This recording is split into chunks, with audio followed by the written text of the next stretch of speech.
Hello everyone, I welcome you all on your YouTube channel Commerce Study Zone. So today we are going to discuss 10 marks questions with answer from the chapter Fundamental of Partnership Firm. And in this video we will discuss a very important part from the chapter. So let's get started.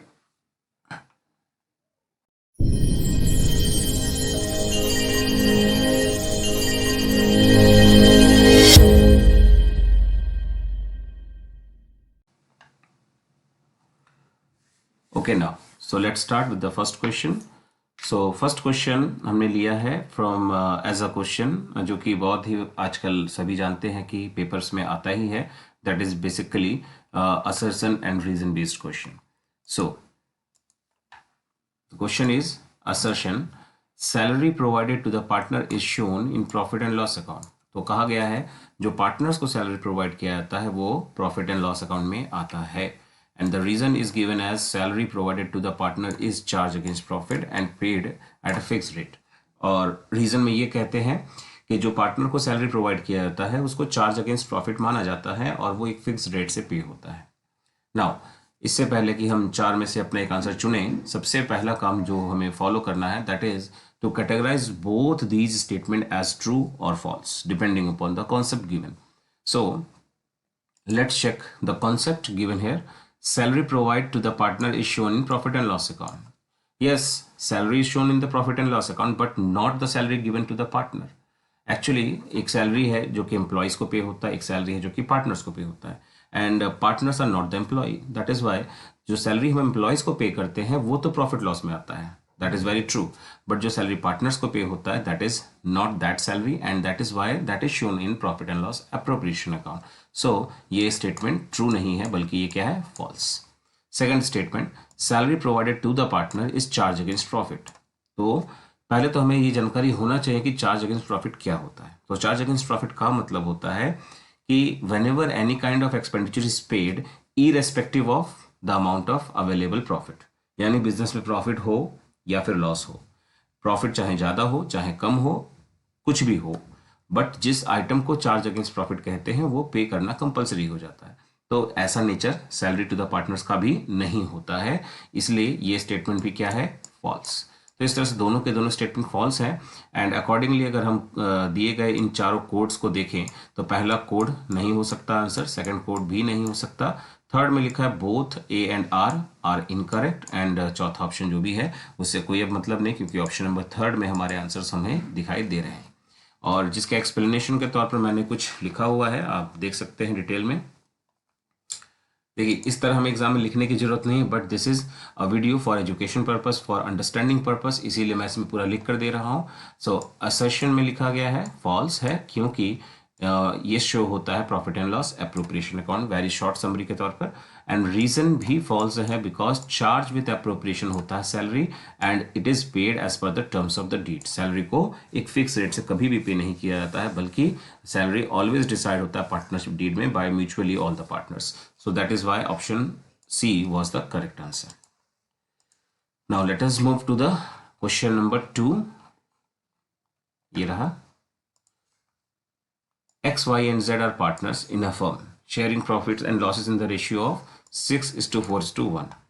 So Z was given a guarantee of minimum profit of rupees 15,000 by X. Z जो कि एक partner है उसको एक minimum profit की guarantee मिली है जो कि है 15,000, और जिसको दिया है इसने, जिसने इसको गारंटी दे रखा है that partner is X. Net profit for the year was rupees 99,000.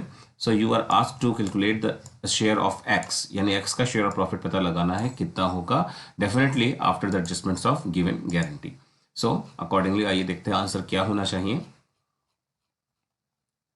Now ये रहा आपका पूरा calculation part. So first of all 99,000 that is available amount of net profit will be distributed between all the partners in the given ratio that was 6:4:1. As a result each partner will be entitled to 54,000, 36,000 and 9,000 respectively. But these profits are before the adjustments of minimum profit of guarantee. और अब हमें जैसा कहा गया Z को minimum guarantee मिलनी थी कितनी, 15,000 जो कि मिल रही है इस समय ओनली 9,000। तो there is a shortage of rupees 6,000 जो उसको दे दिया जाएगा, एंड जिसके हिसाब से इसका प्रॉफिट 9,000 से 15,000 हो जाएगा। बट अकॉर्डिंगली 6,000 रुपीज इन दोनों पार्टनर को म्यूचुअली या तो इक्वल रेशियो में या कोई अदर रेशियोज जो बताए गए होंगे, और या फिर इन्हीं पार्टनर्स के ओल्ड रेशियो में ही डिस्ट्रीब्यूट किया जाता है। तो बात अब पहले तो आती है यहाँ पर रूल्स क्या कहते हैं। अगर क्वेश्चन में कुछ भी नहीं लिखा होता है कि इस गारंटी को कौन एडजस्ट करेगा, however it is clearly given in this question that Z की गारंटी को एक्स ने दिया है, तो यहाँ पे तो कोई क्वेरी नहीं है, बट मैं आपको रूल्स पूरे बता रहा हूँ। अगर कुछ ना लिखा हो तो उस गारंटी को रिमेनिंग पार्टनर्स अपने रिमेनिंग रेशियो में बियर करते हैं। रिमेनिंग पार्टनर का रेशियो है 6:4, तो उस रेशियो में वो बियर करते हैं। लेकिन फिलहाल यहाँ पर दिया गया है। और अच्छा, एक बात और है जो कंफ्यूजन कई लोगों के माइंड में रहता है कि गारंटी के इस डेफिशिएंसी के अमाउंट को इक्वल रेशियो में डिस्ट्रीब्यूट करते हैं। नहीं, अगर गारंटी के लिए कोई रेशियो सजेस्टेड नहीं है तो it is not the rule कि उसे इक्वल माना जाए। इक्वल मानने का रूल अगर है तो वो ये कि इनिशियल जो रेशियो यानी ओल्ड रेशियो अगर क्वेश्चन में अनअवेलेबल है तो इसको आप इक्वल मान लीजिए, अगर पार्टनर्स ने कोई डिसीजन नहीं लिया है यानी क्वेश्चन साइलेंटली दिया गया है तो। बट गारंटी के लिए रूल ये है कि उस डेफिशिएंसी को ऑलवेज उस रिमेनिंग पार्टनर के रिमेनिंग रेशियो, जैसे कि इस समय होता 6:4 यानी 3:2 में डिस्ट्रीब्यूट करते। बट अगेन मैं रिपीट कर रहा हूँ, इस क्वेश्चन में क्लियरली लिखा था कि इसके इस डेफिशिएंसी यानी गारंटी को बियर कौन करेगा, यानी कौन पे करेगा, एक्स करेगा। तो एक्स ने जेड को गारंटी दी, that means Z will be compensated by X in case of any deficiency. तो 6,000 रुपये इसमें जोड़ा गया जो 6,000 रुपये से वसूल हो जाएगा यानी कि एडजस्ट हो जाएगा। तो that is how x will be entitled for only rupees 48,000 after the adjustments of minimum profit share of guarantee. So answer है 48,000 जो कि हमारे दिए गए ऑप्शन में से मैच जहां करता है, that is option number C. Now let's move to the third question. Partners drawing account is closed. Partners का जो ड्राइंग होता है उसको क्लोज इनमें से किस तरह से किया जाएगा। पहला, by transfer to the credit side of capital account, यानी आप कैपिटल अकाउंट के क्रेडिट साइड में ट्रांसफर कर देते हैं, या फिर by transfer to the credit side of current account, या ए और बी में से कोई भी हो सकता है सही जवाब, या फिर by transfer to the debit side of capital और करंट अकाउंट। ठीक है, तो या तो आप ऐसा कर सकते हैं कि कैपिटल के रूल्स को प्लस माइनस के तौर पर याद रखे हो तो उससे समझ जाइए, और नहीं तो मैं आपको एंट्रीज के तौर पर भी दिखा देता हूँ जिससे आपको सबसे ईजीएस्ट एंड बहुत ही शॉर्ट तरीके से पता चल जाता है कि आंसर क्या होना चाहिए। ड्राइंग्स को जब क्लोज करते हैं तो उसको पार्टनर्स कैपिटल में ट्रांसफर किया जाता है, क्योंकि आप सभी जानते हैं 11th क्लास से पढ़ते आते हो कि ड्राइंग्स कैपिटल से माइनस हो जाता है।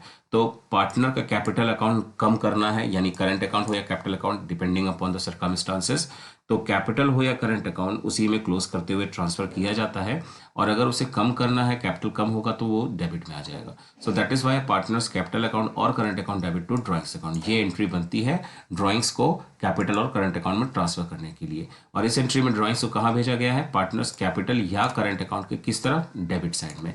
तो इसलिए आंसर बनता है इसका ऑप्शन नंबर डी। ठीक है, तो ऑप्शन नंबर डी इसका करेक्ट आंसर है। नाउ अब बढ़ते हैं अपने थोड़े न्यूमेरिकल बड़े क्वेश्चंस की तरफ जो इस चैप्टर के अकॉर्डिंग थोड़े इंपॉर्टेंट माने जाते हैं और आते रहते हैं। तो 3 नंबर का अगला क्वेश्चन है हमारा, प्रिपेयर करना है profit and loss appropriation account, जैसा आप रिक्वायरमेंट पे देख पा रहे हैं। एबीसी पार्टनर्स थे 2:1 के रेशियो में with their capitals as on April 1st 2022, that is always mean that कि the given capital is opening capital। 80,000 का कैपिटल दिया है, 1,50,000 and rupees 1,20,000 respectively। Then as per the terms of the deed they are entitled to, first is interest on capital 5%, second is salary to A 2,000 per month and commission to B also it is given 7,500 per annum। And the net profit available or earned by the firm for the year ending 31st March 23 was amounting to rupees 39,200। So first example में देखने में इस question में कुछ भी ऐसा unique, कुछ भी टफ नहीं है, सब कुछ बहुत ही ऑर्डिनरी है, और 3 मार्क्स का भी क्वेश्चन है, तो देखकर यही लगता है कि बिल्कुल नॉर्मल तरीके से हमें करना चाहिए, और डेफिनेटली हम करेंगे।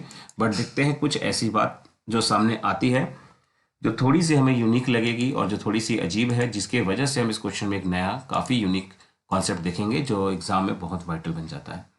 अगर हम इस क्वेश्चन में दिए गए डेटा को यूज़ करते हैं और इंटरेस्ट निकालते हैं, तो ए के कैपिटल का इंटरेस्ट आया 4,000, बी का ऐसे ही आएगा 7,500 एंड सी में आएगा 6,000।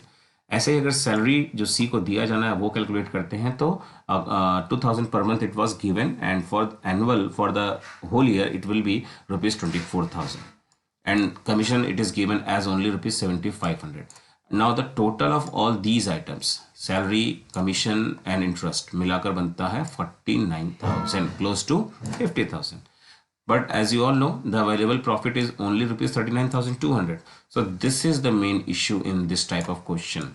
अगर आपका दिया गया नेट प्रॉफिट आपके दिए जाने वाले अप्रोप्रिएशन से कम है, तो इन दैट केस दो में से एक कॉन्सेप्ट आपको पहले जस्टिफाई करना पड़ता है कि whether it is a case of charge against profit और इट इज नॉर्मल केस यानी चार्ज विद अप्रोप्रिएशन.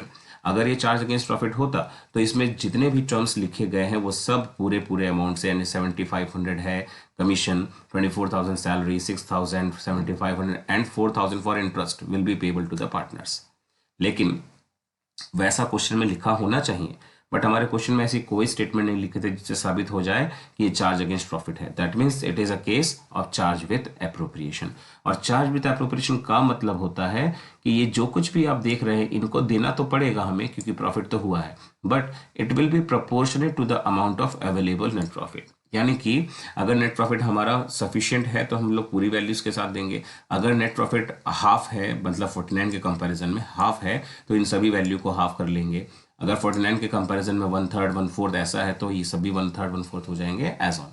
तो यहाँ पर ये 39,200 जो नेट प्रॉफिट है वो अवेलेबल है हमारे पास, जबकि प्रॉफिट्स को देने के लिए जो रिक्वायरमेंट्स है वो ज़्यादा है. तो ऐसे केस में आमतौर पर हम क्या करते हैं, एक रेशियो प्रिपेयर करते हैं और उस रेशियो में इसको प्रोपोर्शनेटली एडजस्ट कर लेते हैं.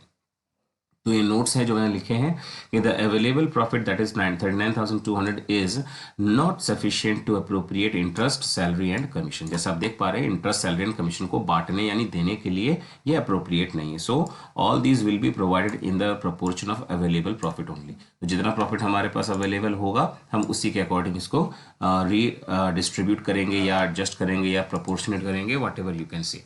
Now the ratio of interest on capital, salary and commission will be 4,000, 7,500 and 6,000, that is respective amount of interest on capital, then followed by salary 24,000 and last of all commission 7,500, and the ratio will be 8:15:12:38:15. ये हो जाएगा आपका ratio. Now इसी ratio में आप distribute कर देंगे available net profit को. तो इस रेशियो के डेटा को अप्लाई करते हुए 8/98 ये आ जाएगा आपका पहला फ्रैक्शन. एज ऑन सारे फ्रैक्शन आ जाएंगे 15/98, then 12/98, then 48/98 एंड लास्ट 15/98.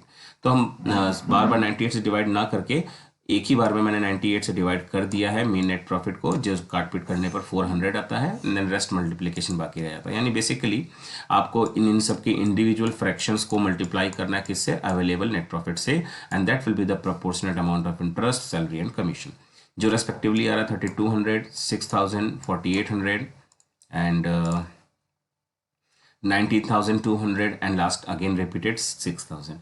सो ये है इनके वो सारे प्रोपोर्शनेट अमाउंट ऑफ अप्रोप्रिएशंस जो कि अवेलेबल प्रॉफिट के अकॉर्डिंग दिए जाएंगे. Now we are required to prepare PL appropriation account. That is why we will not be get entitled for the full marks unless we have prepared PL appropriation account. So after the necessary calculations and proper calculations, we need to prepare it by PL account bracket within bracket net profit 39,200. Then on the debit side, interest on capital, the readjusted or proportionate amount of interest जो कि हमने just अभी निकाला है. Then salary provided to A, that is 19,200, again it is proportionate amount, and commission to B, again it is proportionate or reduced amount, that is rupees 6,000. And in this way इसका जो total आ जाएगा 39,200 will be equal to the amount of available net profit. So ये था हमारा 3 markers, very important topic, charge with appropriation का एक question. Now आते हैं अपने फिफ्थ एंड लास्ट क्वेश्चन की तरफ, जो कि होगा हमारा पास्ट एडजस्टमेंट, जो अगेन फॉरमोस्ट इंपॉर्टेंट टॉपिक हो जाता है इस चैप्टर से. So Mohan, Kailash and Raghav are partners in 1:1:2. तो there were 3 partners, Mohan, Kailash and Raghav. Ratio है जिनका 1:1:2. Their capital balances as on 31 March 23. सबसे पहली बात, कैपिटल के बैलेंसेज 31 मार्च, यानी पार्टनर्स के जो कैपिटल्स अवेलेबल हैं इस समय हमारे पास 2,80,000, 2,60,000 एंड 2,20,000. These are the closing capital. And सबसे इंपॉर्टेंट बात, जैसे ही आप लोग क्लोजिंग कैपिटल को देखेंगे आपको तुरंत समझ में आ जाना चाहिए कि we are not suppose to calculate any amount of interest on these given figures because these are the closing capital, and always interest is calculated by taking or by using opening capital as a base. So पहली हमारे सामने जो problem आ चुकी है, this is the amount of closing capital. After the accounts are prepared, it was discovered that interest on capital 10% per annum was not allowed to them, and the net profit for the year, that is rupees 2,55,000, was distributed equally without providing the interest on capital.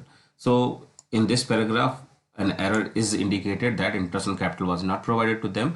The second error is that the net profit was already distributed but in equal ratio. However, their original ratio was 1:1 and 2.